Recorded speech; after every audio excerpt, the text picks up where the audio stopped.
Nocturno, un espacio donde les ofrecemos importante información, entrevistas y opinión, bajo la conducción de Leonidas Castro. Bienvenidos.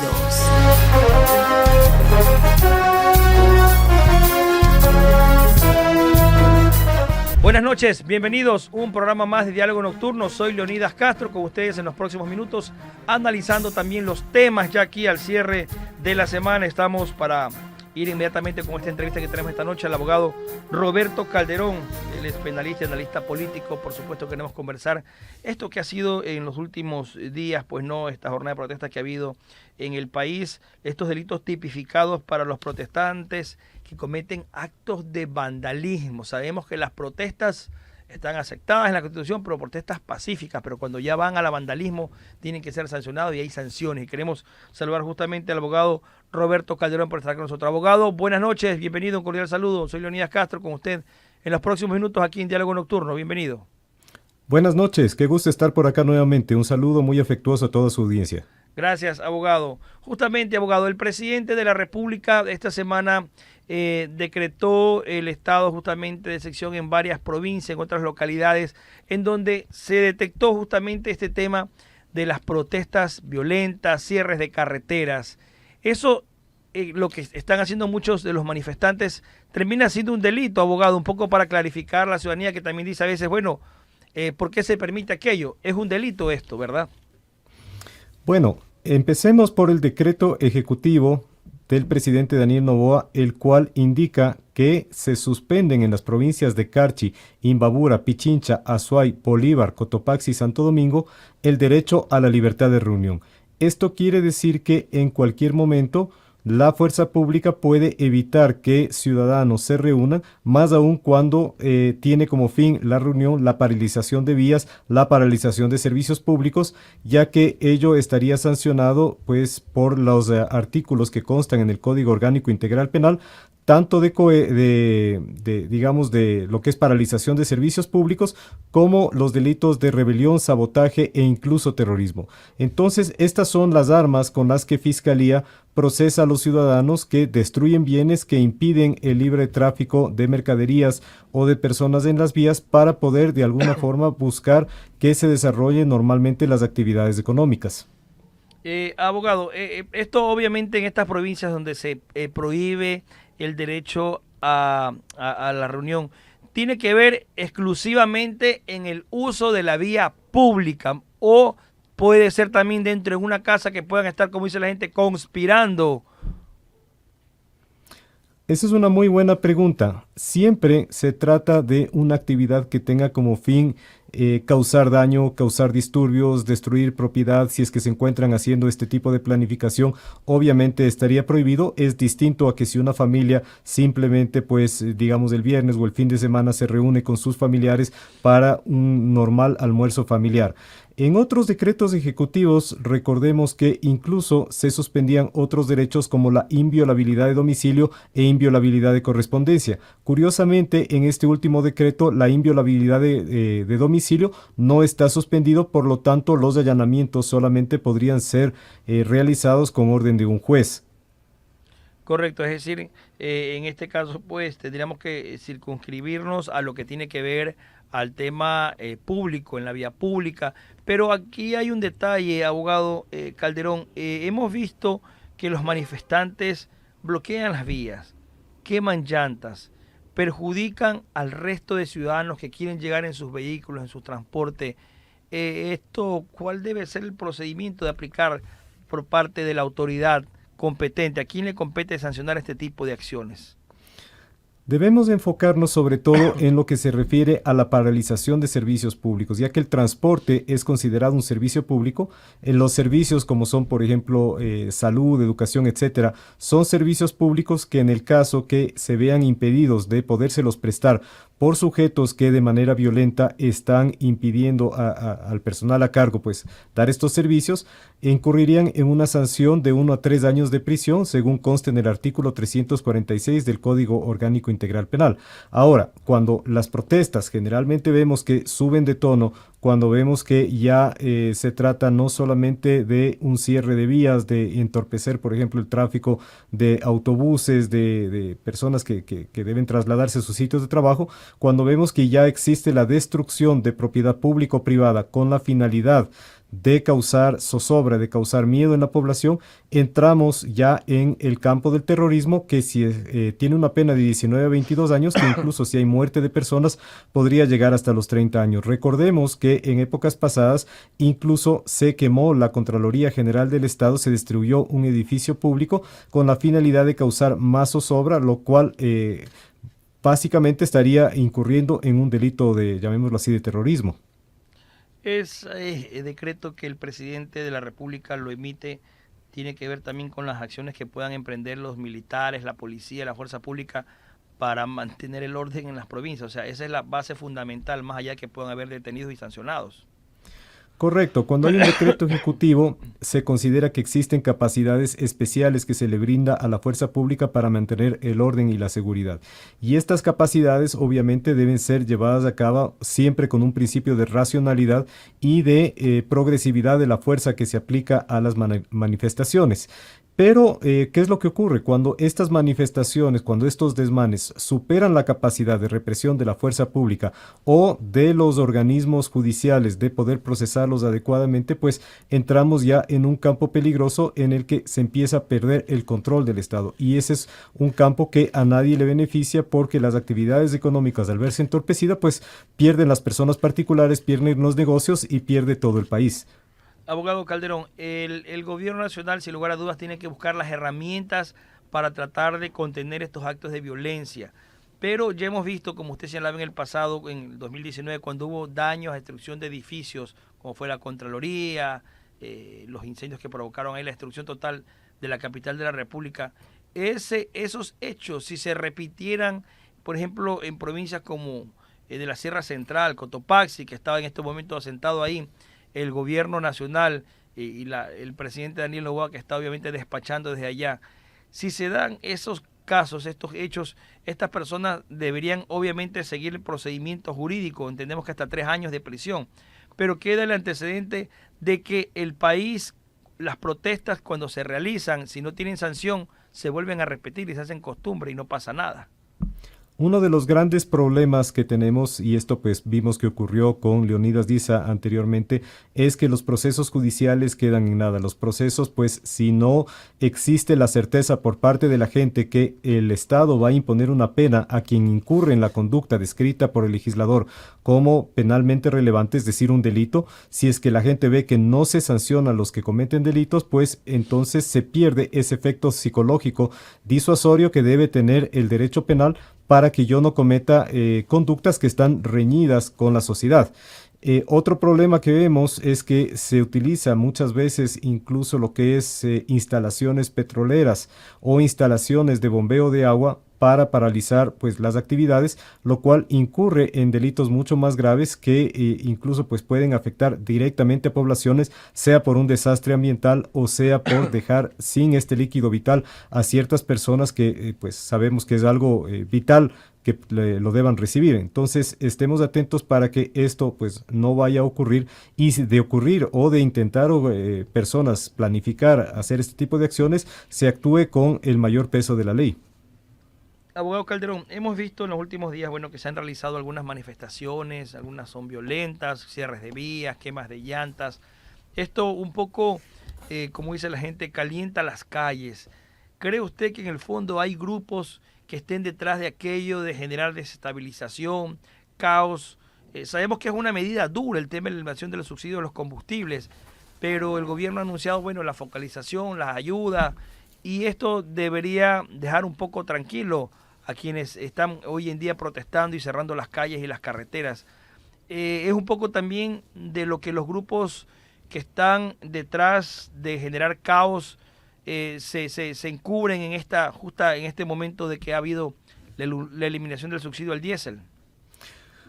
Creo que deberíamos esto analizarlo desde la perspectiva que, si voy a poner un ejemplo, el incremento del diésel produce que una manzana deba costar 10 centavos más, se produce además un efecto que es el de la especulación. Gente inescrupulosa, malos ecuatorianos que están en contra de los mismos ecuatorianos que, lejos de solamente subir esos 10 centavos, aprovechan la circunstancia para subirle 20 o 30 centavos más. Entonces ese producto termina con un precio adicional desmedido. Eso causa una mayor distorsión económica, y la recomendación que sería para el Ejecutivo es que esto, pues, para que estas personas no puedan aprovecharse de las circunstancias, contar con mayor cantidad de controles en mercados, en sitios de expendio, etcétera, porque no queremos que estos malos ecuatorianos que suben los precios de manera, pues, arbitraria, más allá de lo que correspondería, saquen una tajada económica y sobre todo estén contribuyendo para generar un pánico generalizado,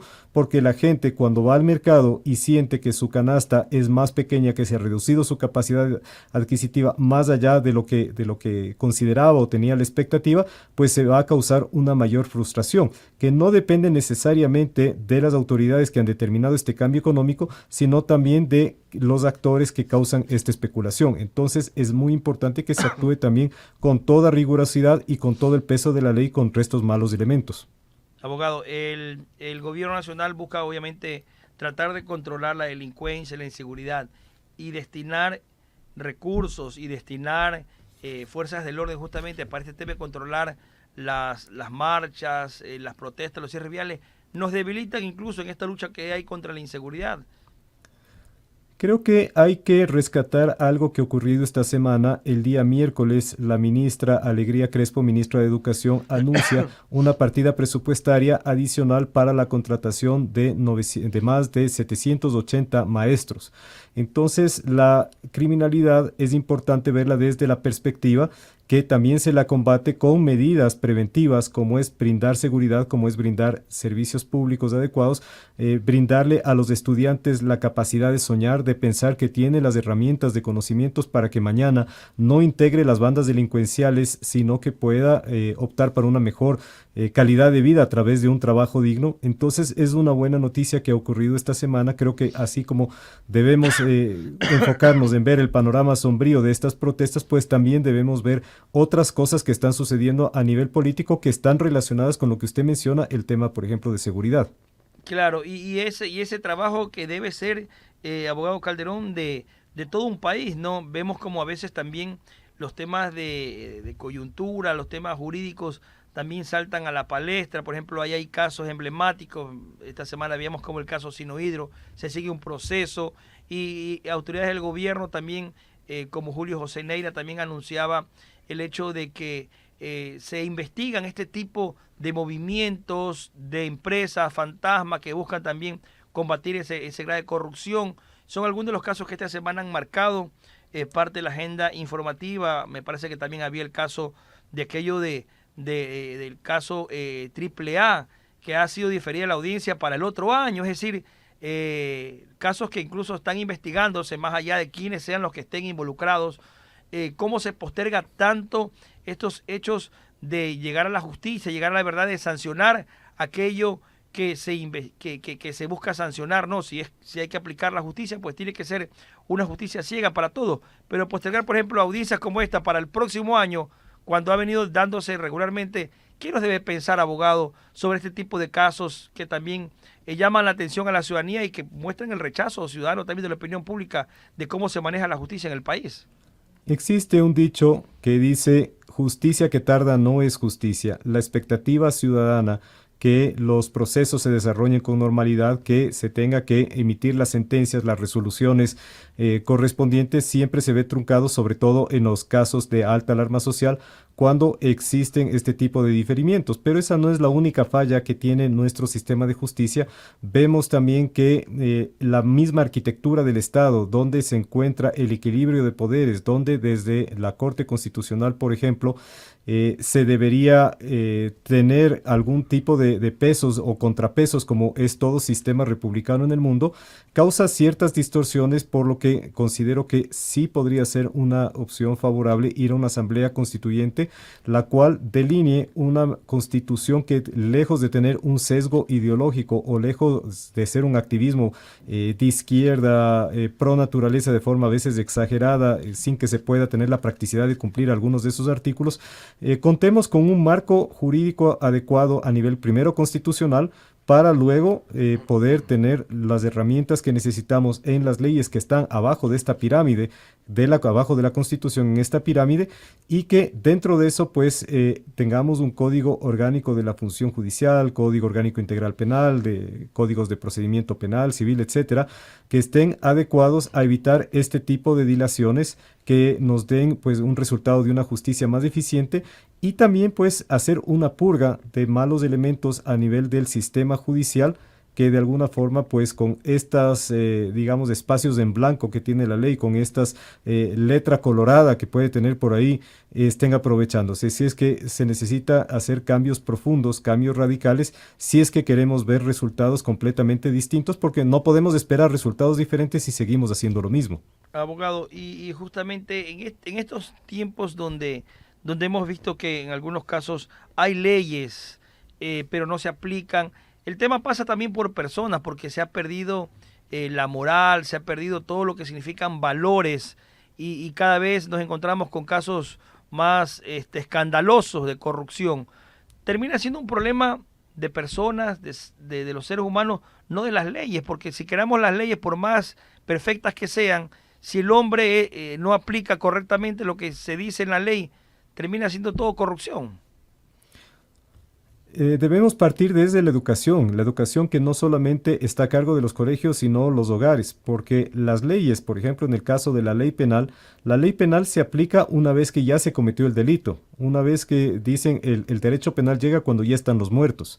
Pero ¿qué es lo que ocurrió antes? ¿Qué es lo que el Estado y desde las familias, las personas, pues deben luchar por conseguir de una sociedad mejor a través de acciones que busquen el bien común y no solamente la satisfacción de necesidades particulares, necesidades mezquinas, a través del cometimiento de delitos, de actos de corrupción? Cuando cambiemos esa forma de pensar, cuando pensemos que sobornar a un agente de tránsito, cuando pensemos que tomar de más el vuelto de la tienda y no hacerle caer en cuenta al tendero que me dio de más, mire, le devuelvo, etcétera, cuando luchemos por una sociedad mejor, dejando un poco la mezquindad, creo que empezaremos a cambiar el Ecuador. Abogado Roberto Calderón, el tema de plantearse una asamblea constituyente, el tema son los tiempos, es algo que va a demorar y el país creo que necesita acciones para ayer, ni siquiera para mañana, sino para ayer. ¿Cómo lo concretamos? ¿Cómo se viabiliza y cómo serían los tiempos en caso de darse? Si es que vamos a una asamblea constituyente, pienso que tendríamos la nueva constitución en algo así de unos entre 8 meses y tal vez pasándonos un poquito de el año. Es un proceso que es largo si queremos hacerlo bien. Si queremos hacerlo torpemente y al apuro, pues tendremos en pocos meses una constitución que será un fracaso y que no funcione. Recuerdo que antes de salir la constitución de Montecristi, el presidente Rafael Correa había otorgado un plazo, era un 24 de mayo, en que tenía que estar lista, y a última hora pues contrataron a un experto español quien se encargó de poner artículos, quitar artículos, compilar, etcétera, para tratar de cumplir con el plazo. Recordemos que incluso esa fue una de las causas por las cuales se le separó a Alberto Acosta de la presidencia de la Asamblea Constituyente y se le reemplazó por Cordero, el Corcho Cordero. Entonces, hacer las cosas rápidas, dejar cabos sueltos, hacerlo mal o una constitución excesivamente normativa siempre van a ser problemas a futuro. ¿Cuál debe ser la propuesta? ¿Volver a la Constitución del 98 o crear una nueva Constitución, abogado? Debería crearse una nueva Constitución. No podemos volver a la Constitución del 98 porque la misma ya fue derogada. Y una ley que está derogada no puede volver a tener vigencia a menos que vuelva a tener un proceso de debate y un proceso pues de un plebiscito en el que sea aprobado ese debate y esa nueva construcción del marco normativo. Entonces deberíamos volver al tema de tener una asamblea constituyente la cual incluso corre el riesgo que en algún momento pueda autoproclamarse de plenos poderes. Hay experiencias en que la gente ha votado por una constituyente para que le haga una constitución y el rato que la asamblea se convoca, se declara de plenos poderes y emite lo que se denominan decretos constituyentes, los cuales pueden inmediatamente destituir incluso autoridades o destinar fondos públicos, etcétera. Así es que es una cosa que tiene que manejársela con mucho tino, debe manejársela con pinzas, pero ya desde el punto de vista del análisis político, yo noto que la gente tiene expectativa que la nueva constitución le va a mejorar su calidad de vida, por lo que ese anuncio de nueva constituyente podría eventualmente el presidente Noboa hacerle subir unos puntos si es que esa campaña es llevada de forma adecuada. Abogado Calderón, pero para una constituyente hay un proceso también de designación de quiénes van a ser nuestros constituyentes y esos asambleístas justamente terminarían en una polarización como fue actualmente la asamblea de división entre el partido de gobierno ADN y la Revolución Ciudadana. ¿Sería repetir una asamblea? Las asambleas desde vieja data en el mundo, en las civilizaciones, en las naciones, tienen como fin evitar las guerras. En vez de una región o un grupo de personas que tienen un pensamiento enfrentarse con armas a otras, lo que dicen es nombremos nuestros representantes y debatamos esto en un foro en el que estamos en iguales condiciones de ser escuchados. Esa es la idea de una asamblea constituyente y de un parlamento, de un congreso en general. Así es que todo lo que sea diálogo, todo lo que sea dentro del marco de la racionalidad es importante. ¿Qué es lo peligroso? Cuando tenemos gente ignorante que entra dentro de estas asambleas constituyentes, gente que no tiene idea, gente que lo que quiere es algún tipo de revanchismo social y lejos pues de aportar, lo que va a hacer es querer, si es que tiene mayoría, si es que está del lado de mayoría, imponer su estupidez al resto de gente. Entonces debemos pues votar bien, votar con conciencia y conocer, si es que se da este proceso constituyente, a cabalidad los antecedentes y las intenciones, los propósitos que tienen de fondo quienes vayan a integrar esta eventual asamblea constituyente. Un Ecuador diferente también tiene que ver con transformar todos esos sectores que se han visto afectados, la corrupción en el sector de la salud, el tema de la seguridad, el tema de que tiene que ver también con la educación. Nos falta mucho, abogado Calderón, para hablar de un nuevo Ecuador. Eso demanda también tiempo, trabajo y un Ecuador unido que hoy en día no lo tenemos. Vemos que el Ecuador está dividido, hay que decirlo, hay que ser honesto y reconocerlo. Esa división no hace bien a nadie porque imaginémonos al Ecuador como gente dentro de una embarcación que tienen que remar para cruzar un río torrentoso de un extremo al otro. Si los unos reman hacia un lado y los otros reman hacia otro lado, pues el río se los lleva a la corriente, ¿no es cierto? Sí. Entonces todos debemos poner el hombro, todos debemos remar en la misma dirección si es que queremos pasar por este río torrentoso de una orilla a otra. Esa es la cohesión social que todo Estado necesita cuando existen las condiciones adecuadas para ponernos de acuerdo en puntos mínimos, en puntos comunes y luego trabajar nuestras diferencias pero de forma civilizada. Abogado, tengo una inquietud adicional y tiene que ver con aquello que se trata de hacer en la parte jurídica también, en esto que tiene que ver con la Corte Constitucional, aquello que el presidente busca también cuando envió esas preguntas, de insistir con lo que pasó en primera instancia, era tal vez encontrar la misma respuesta de parte de la Corte Constitucional o podrían haber cambios con el fondo y la forma, incluso por ejemplo lo que era la elección de legisladores, de asambleístas, la disminución, que porque no se presentaron detalles en el anexo sobre la cantidad de los asambleístas, cómo serían electos, por eso no se calificó la pregunta. Luego hubo la corrección, el presidente envió esta semana ese tema y pasa por un tema de disputa ya más bien política, no es, tal vez no es en el fondo, no es jurídico. Son ciertas formalidades, podríamos decirlo así, porque anteriormente esa pregunta en la consulta que llevó a cabo el presidente Guillermo Lasso ya había sido admitida por la Corte Constitucional. Entonces la idea que ahora tiene el Ejecutivo ha sido presentarla tal cual como se presentó en el gobierno de Guillermo Lasso, porque estoy de acuerdo que se baje el número de asambleístas. Somos un país pequeño, somos uno de los países que no tiene una población pues tan grande para tener un parlamento tan extenso. Es más complicado ponerse de acuerdo cuando tiene usted tanta gente, además del costo que eso significa, porque cada asambleísta tiene asesores, tiene choferes, personal de seguridad, viáticos, le pagan la vivienda cuando es de provincia y está acá en Quito, viajes, etcétera. Entonces, el costo de un parlamento que, lejos de ser más eficiente, es ineficiente por la cantidad de personas que lo integran, pues tiene que ser considerado y tiene que, obviamente, el pueblo ecuatoriano, el ciudadano común, tener la última palabra, que creo que estará de acuerdo en que es mejor reducirlo y destinar a otras cuestiones como seguridad, como salud, como vialidad, etcétera, mantenimiento de infraestructura crítica del Estado, y no pues pagar a un montón de gente que lo que está haciendo es bulto. Muy bien. Muchísimas gracias al abogado Roberto Calderón por haber estado con nosotros, analista político, penalista, y quiero agradecerle. Buenas noches, abogado. Muchísimas gracias. Como siempre, un gusto estar aquí. Una buena noche para todos. Gracias, buenas noches. Gracias por estar con nosotros. Despedimos de esta manera. Diálogo Nocturno será hasta la próxima.